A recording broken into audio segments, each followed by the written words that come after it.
사랑하는 하나님 아버지 감사합니다. 하나님 올 한해도 하나님의 말씀으로 시작해 하여 주시고 또 이제 온 성도가 함께 모여 예배드릴 수 있는 기회들을 주심에 감사드립니다.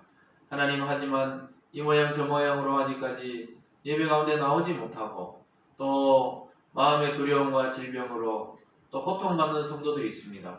하나님 오늘 찾아가 주셔서 위로하시고 회복시켜 주셔서 온 공동체가 함께 모여 예배 드릴 수 있도록 주님 은혜 내려 주시옵소서.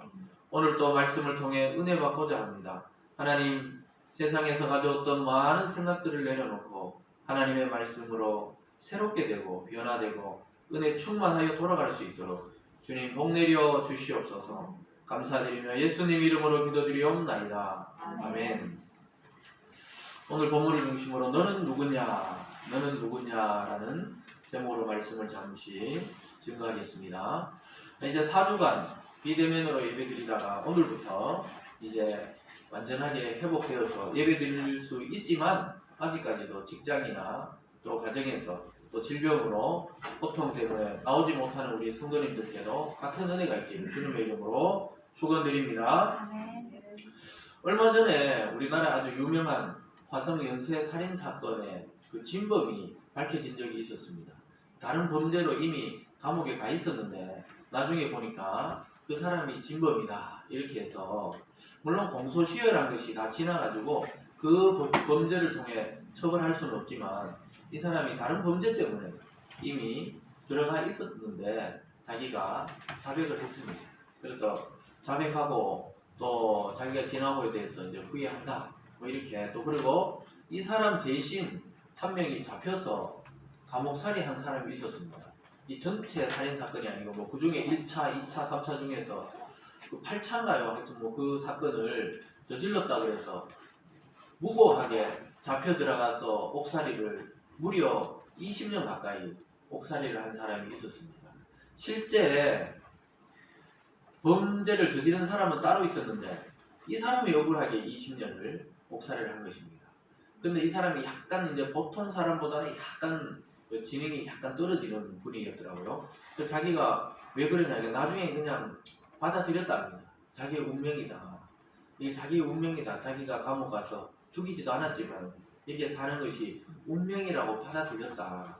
그때 뭐 이게 강압 수사를 했겠죠. 때리고 또 이렇게 하니까 자기가 들어가 있는 것이 어쩌면은 더 편할 수도 있다. 이런 생각을 했다는 거예요. 그래서 뭐 먹여주고 재워주고 기술도 배웠어. 나와가지고 이제 활동하고 있는데 이런 사건이 나오면서 자기가 안 밝혀졌으면 좋겠다. 진범이 밝혀지면 자기가 또 억울한 걸 아니까 막 이슈가 될까봐 그랬는데 무죄로 이제 판명이 되었어요.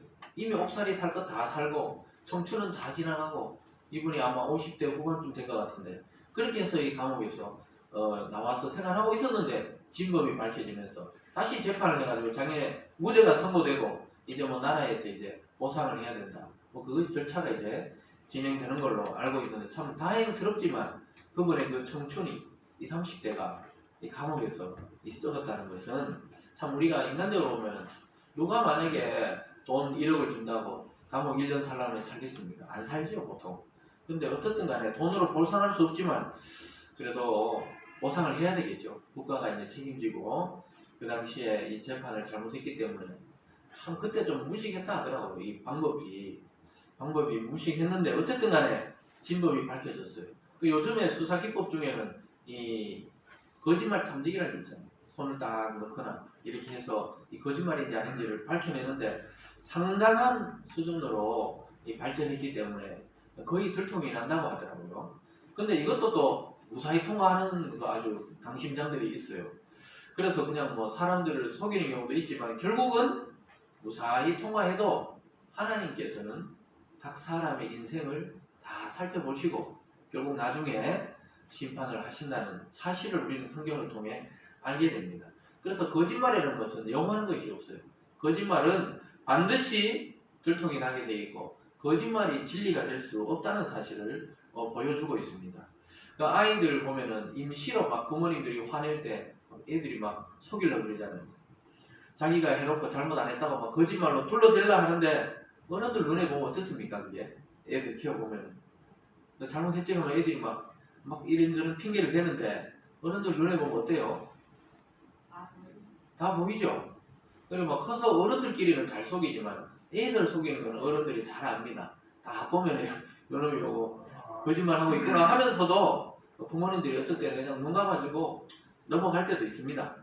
그런데 하나님이 그렇다는 거예요. 우리가 만약에 마음속에 죄악이 들어오고 욕심이 들어오고 또 세상에 죄를 질 때마다 바로바로 심판한다면 우린 여기 살아남을 사람이 아무도 없었을 겁니다.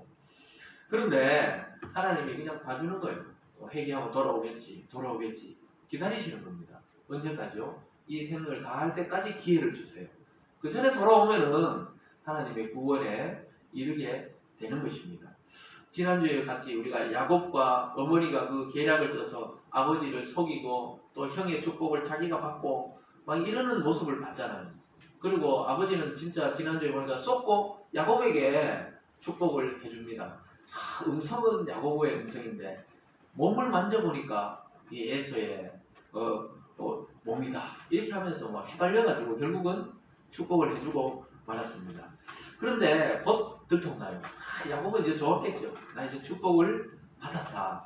어릴 때 장자권도 팥죽 주고 샀고 또 아버지에게 축복도 받았으니까 축복은 내 거다 이렇게 생각하고 나가는데 거의 동시에 에서가 이제 들어와가지고 곧 들통난단 말입니다. 우리가 살아갈 때 하나님 앞에 속이고 양심을 속이면 편안할 것 같아도 곧 들통난다 이 말입니다. 그래서 형이 들어와서 사냥에서 돌아와서 막 집안에 이제 폭풍이 일어납니다. 이 가정이 깨어져 버려요. 가정이 평안하던 가정이 이 거짓말 때문에 깨어져 버립니다. 이것이 바로 하나님을 무시한 인간적인 사랑의 한계입니다. 결과가 곧바로 드러나요. 모든 결과가 곧바로 드러납니다. 가인이 아벨 동생을 살인했을 때도 하나님이 다 듣고 있었어요. 그의 핏소리가 땅으로부터 들려온다. 이렇게 하면서 꽃들통납니다. 그러니까 우리가 사람을 속일 수 있을지언정 하나님은 속일 수가 없는 것입니다. 그래서 이 사건을 통해서 가정은 깨어지고 형제끼리 이 쌍둥이와 얼마나 가까워요. 쌍둥이. 요즘 보니까 쌍둥이 배구 선수들이 있던데 둘 다 배구를 잘하더라고요. 그 쌍둥이가 얼마나 가까워요. 한 명이 아프면 같이 아프고 한 명이 슬프면 같이 슬프고 이런 쌍둥이 형제인데 철천지 원수가 되어서 그렇게 살아가게 됩니다. 무엇으로부터 출발했습니까? 하나님 없는 그 거짓 계략에 의해서 한 가정이 그냥 박살이 난 거예요. 그리고 형제끼리는 원수가 된 것입니다. 여러분 이것은 우리가 오늘날로 생각해보면 교회 공동체와 믿음의 가정에도 얼마든지 이런 일이 일어날 수 있다는 것을 보여주고 있습니다. 그 당시에 야곱이나 아브라함이나 나중에 또 이삭의 가정은 오늘날 보면 교회입니다. 교회. 믿음의 공동체가 분열되고 깨어지는 경우들이 요즘도 일어나고 있죠.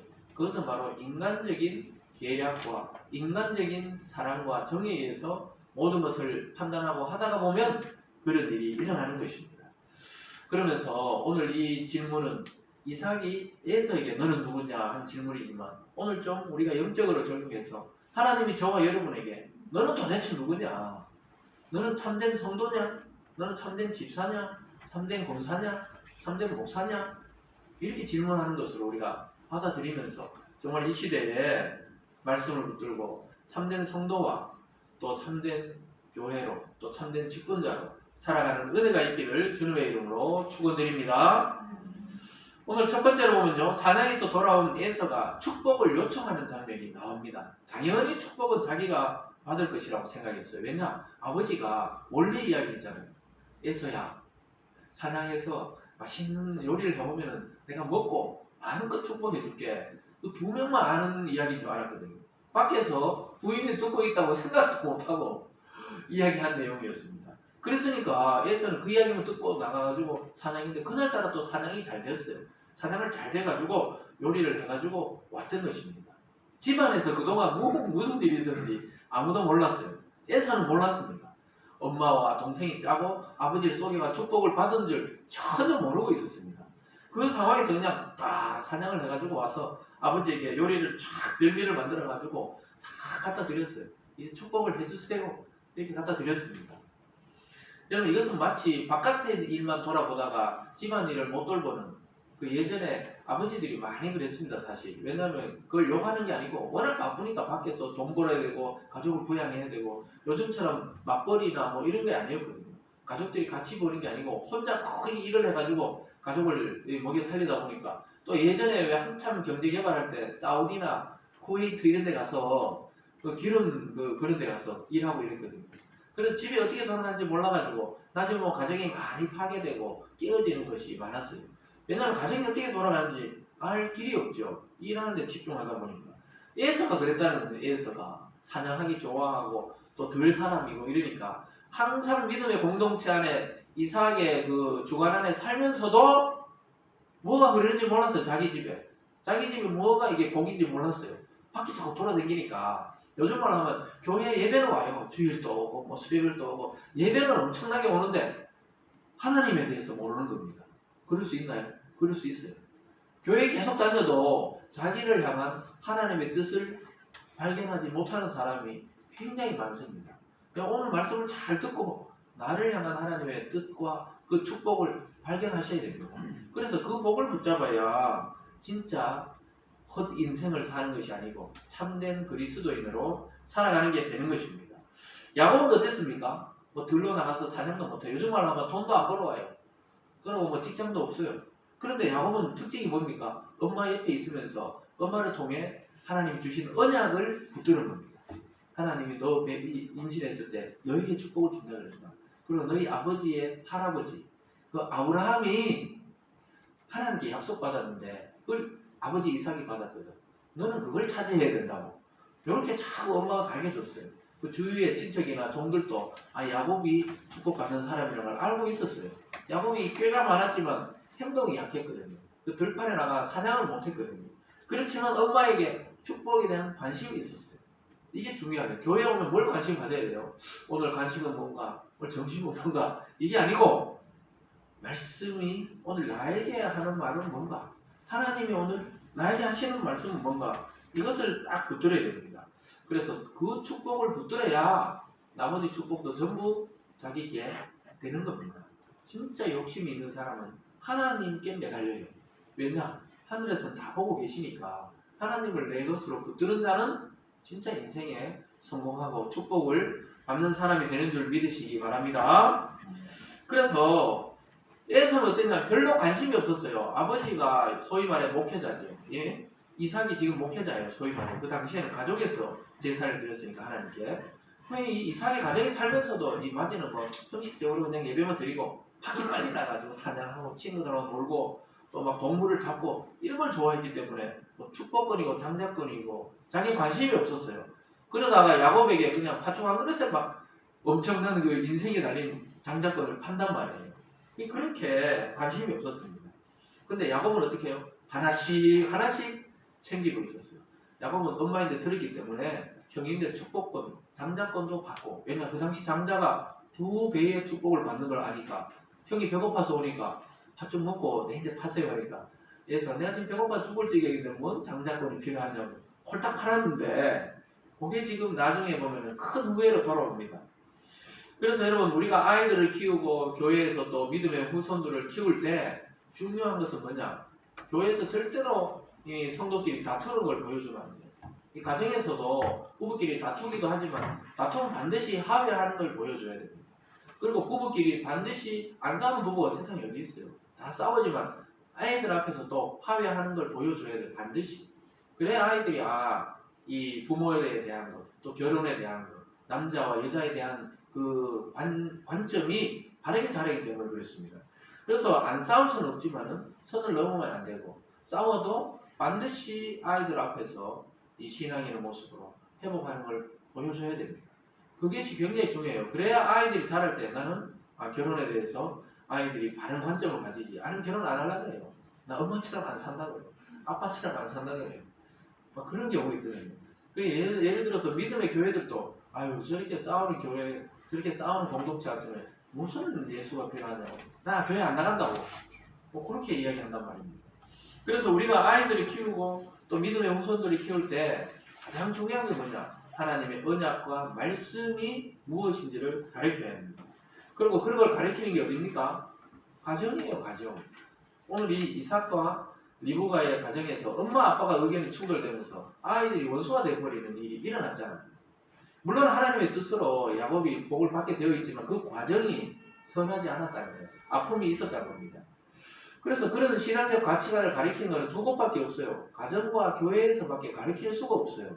요즘 학교에서는 도덕 윤리 가르쳐도 애들 도덕 윤리로 못 키웁니다. 아무리 도덕 배워도 도덕적이지 않아요. 아무리 윤리를 100점 맞아도 윤리적이지 않습니다. 왜 그렇습니까? 인간의 죄악된 본성이 있다는 걸 놓치고 있어요. 근데 가정과 교회에서는 그걸 가르칠 수 있습니다. 신앙적 가치관, 또 양심은 무엇이고 선과 악은 무엇이며 하나님이 보시는 이 사람의 선함과 악함은 무엇이고 또 이 보이는 세계만이 아니라 눈 감으면 보이지 않는 그 무한한 하나님의 광대한 세계가 있다는 것을 가르쳐야 돼요. 그래서 어릴 때부터 교회 다니는 애들은 두 세계를 봅니다. 인간이 사는 세상과 하나님이 주관하는 또 영적 세상. 물론 하나님이 다 주관하시지만 이 두 가지를 다 보는 아이들과 보지 않는 아이들은 굉장한 차이가 납니다. 그래서 우리 어릴 때부터 기도로 가르치고 말씀을 가르쳐야 돼요. 왜 그렇습니까? 부모도 24시간 아이들을 따라다니면서 그들을 보호할 수는 없어요. 어디서 어떻게 사고가 일어날지, 어디서 어떻게 아이들이 다칠지, 또 어디서 어떻게 다른 아이들에게 또 폭행을 당하는지 이걸 모른단 말입니다. 그래서 아이들에게 하나님에 대해서, 예수 그리스도에 대해서, 기도에 대해서 알려줘야 돼요. 내가 너를 위해 기도하지만 내가 너를 24시간 따라다닐 수는 없다. 너가 하나님이란 존재가 있다. 하나님이 너를 보호하시고 그의 아들이 너를 구원하시고 성령이 너를 보호하신다. 반드시 기도하면서 공부하고 학교 가고 출발해라.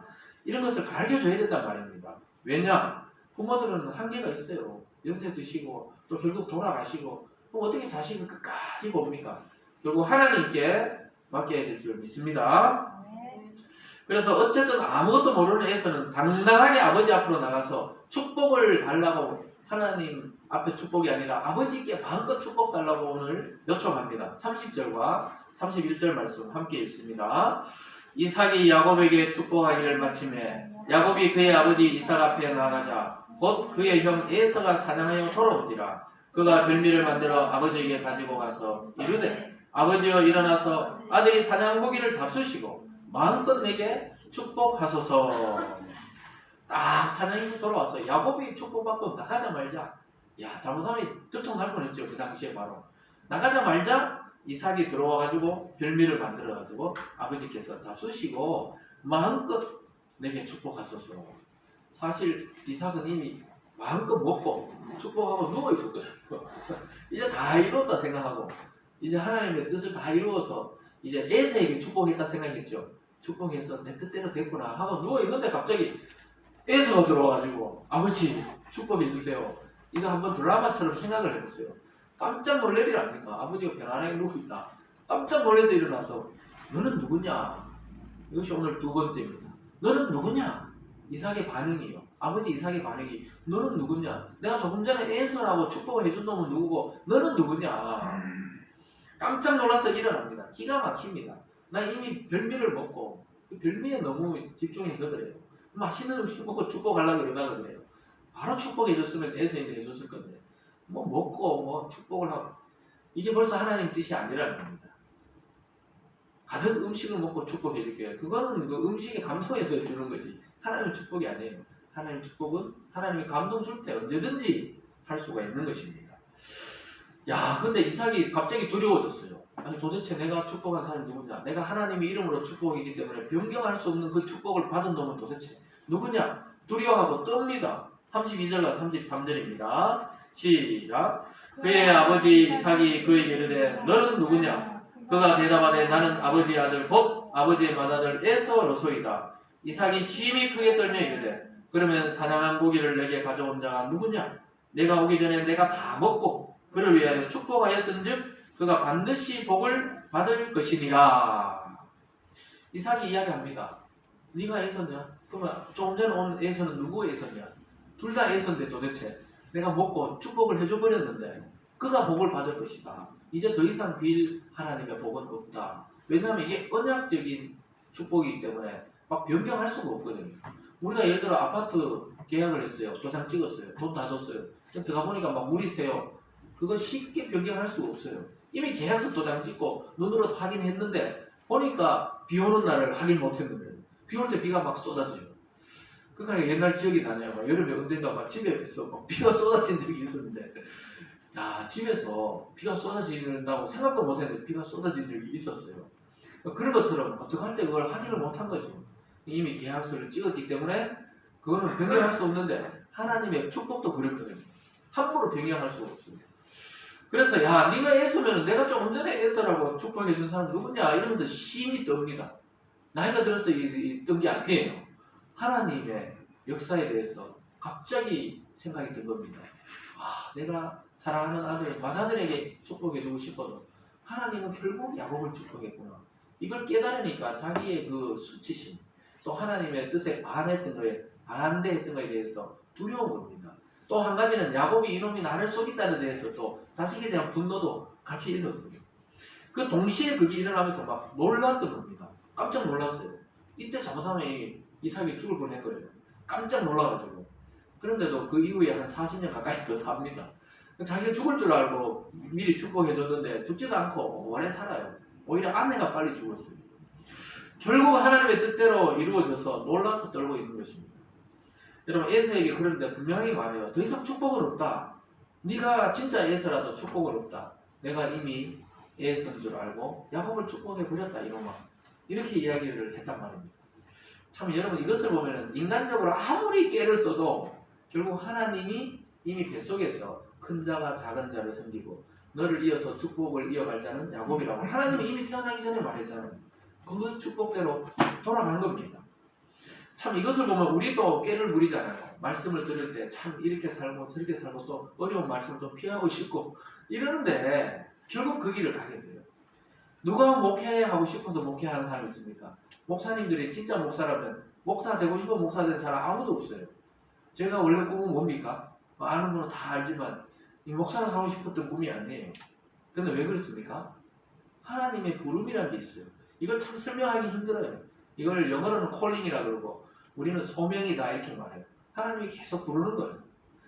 마치 신내림 받은 그 무당들처럼 우리는 무당은 아니지만 성령에 인해서 하나님이 부름이 있거든요. 그걸 거부할 수가 없을 지경이 돼요. 결국은. 자, 그게 마음에서 이루어지기 때문에 이게 설명할 수가 없어요. 왜 저는 잘 사업하다가 잘 일하다가 잘 직장 다니다가 왜 목사가 됐을까? 이런 사람 많거든요. 근데 왜 된지 저는 알죠. 그런데 성도가 되는 것도 그렇다 이 말입니다.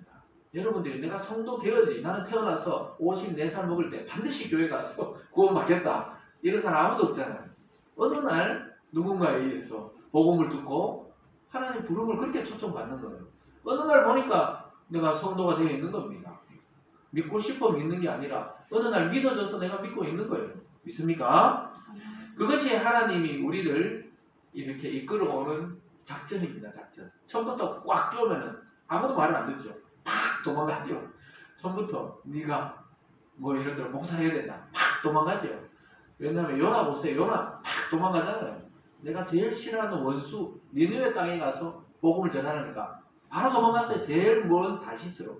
그 당시 니느웨에서 제일 멀리 있는 다시스로 도망갑니다. 하나님의 선지자도 그렇습니다. 목회나 성도도 마찬가지예요. 우리도 막 편안하게 그냥 집사님으로 살면 얼마나 좋아요. 집사님들 욕하는 건 아닙니다만 얼마나 편합니까? 그냥 예배 드리고 그냥 비대면이면 집에 있으면 되는데 목사는 비대면이고 대면이고 안 대면이고 계속 교회 와서 교회를 지켜야 됩니다. 그게 싫다는 게 아니고 그게 하나님의 작전이었던 거예요. 그래서 우리는 그 당시에는 몰라요. 근데 지나가서 인생을 살아고 나서 뒤를 돌아보면 하나님이 그렇게 했다는 것이 분명하게 드러나는 것입니다. 그래서 여러분 지금 잘 모르실지라도 여러분 인생을 다 살고 어느 날 돌아보면 하나님의 뜻인 줄 믿게 될 줄 믿습니다. 그래서 그런데 에서도 지금 막 이제 축복이라는 것에 대해서 뭔가 눈을 뜨기 시작했어요. 이걸 받아야 된다. 깨닫기 시작했습니다. 그래서 막 방성대곡을 합니다. 우리가 지금 보는 성경 요 앞전에 왜 개혁 성경이라고 있었잖아요. 그 성경에 보면 방성대곡했다고 이야기합니다. 땅을 치고 막 엉엉 우는 이 에서의 모습을 보게 돼요. 막 후회합니다. 그러면서 아버지 축복을 달라고, 자기에게도 축복을 달라고 막 떼를 씁니다. 근데 이삭은 알고 있었어요. 이 하나님의 언약적 축복이라는 것은 막 이 사람도 주고 저 사람도 주고 이룰 수 없던 걸 알고 있었습니다. 그래서 야곱이야 너를 속이고 나를 속인 것 같다고 이렇게 말해줍니다. 34절과 35절 말씀 함께 읽겠습니다. 시작.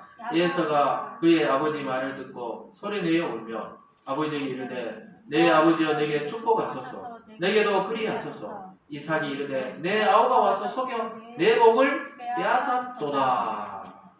35절에서 이 아버지 마음이 뭡니까? 나는 너에게 축복 주고 싶었지만 네 아우가 와서 속여서 네 복을 빼앗았다. 근데 에서의 복이 아니죠. 원래부터 야곱의 겁니다. 근데 자기 욕심으로 아직까지도 아버지가 아쉬운 거예요. 하나님의 뜻으로 자기도 모르게 야곱을 축복해 줬어도 자기 마음에는 에서입니다. 애는 셋 낳아야 되는데 둘 놈에 이렇게 헷갈립니다. 요놈 셋 낳아야 있잖아요. 이게 어중간하게 이렇게 사랑하는데 둘 놈은 헷갈려요. 이게 엄마는 큰 놈, 아니지 작은 놈이죠. 여기서 작은 놈, 아빠는 큰 놈. 이 쌍둥이인데 이렇게 갈라져서 사랑하니까 참 셋을 낳았어야 되는데 꼭 그런 건 아닙니다만 오늘 보니까 하나님부터 와야 되는 복은 결국 하나님이 작정된 사람에게 준다 이겁니다. 여러분들 살아오면서 여러분들보다 도덕적으로 더 착하고 선해 보이는 사람 얼마나 많았습니까? 예수 안 믿어도.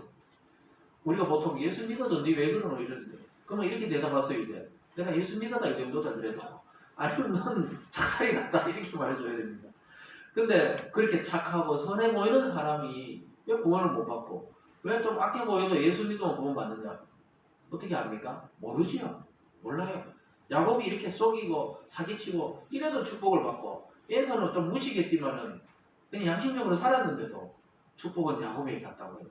그걸 어떻게 압니까? 우리 모른다니까. 그래서 왜 우리가 이렇게 하나님의 자녀가 됐고 왜 저 사람은 하나님의 자녀가 안 됐는지 우리는 아직 잘 몰라요. 끝에 가보면 압니다. 우리가 그렇게 선해 보이고 양심적으로 사는 사람 같았는데 하나님의 현미경으로 들여다보니까 그 사람의 죄악이 결국은 대단하다는 것을 알게 돼요. 마음속에 죄악이 가득했다는 겁니다. 에서도 하나님의 뜻인 것을 알게 된 겁니다. 왜냐? 자기가 옛날에 이미 장자권을 팔았잖아요. 자기가 장자가 아니에요. 자기 동생에게 팔아버리기 때문에 야곱이 장자가 됩니다. 그런데도 지금 뭐냐? 야곱 탓을 막 해요. 이거 야곱이 이놈의 자식. 결국은 어떠냐? 죽이기로 작정합니다. 자, 이게 성경에도 보면 이런 일이 많죠. 가인이 질투해가 아벨을 죽이고 이 쌍둥이 형제가 동생을 죽이고 요즘도 보면요. 지나가는 사람이 서로 싸워가 다퉈가 죽이는 것보다는 아는 사람끼리 살인이 더 많아요. 가족끼리 그게 더 많습니다. 왜 그렇습니까? 증오가 있으니까. 이 분노가 나니까. 어릴 때부터 쌓인 게 있어가 이거 한 번에 폭발하다 보면 이런 일이 일어나는 것입니다. 하나님의 복은 누구의 것도 아닙니다. 하나님의 복은 인간적으로 주고받고 뭐 배구하듯이 토수하듯이 주고받는 게 아니에요. 하나님이 주셔야 받을 수 있는 것입니다. 그래서 제가 아까 모른다 그런 겁니다. 하나님이 누구를 사랑하고 누구를 긍휼히 여기는지 우리는 몰라요.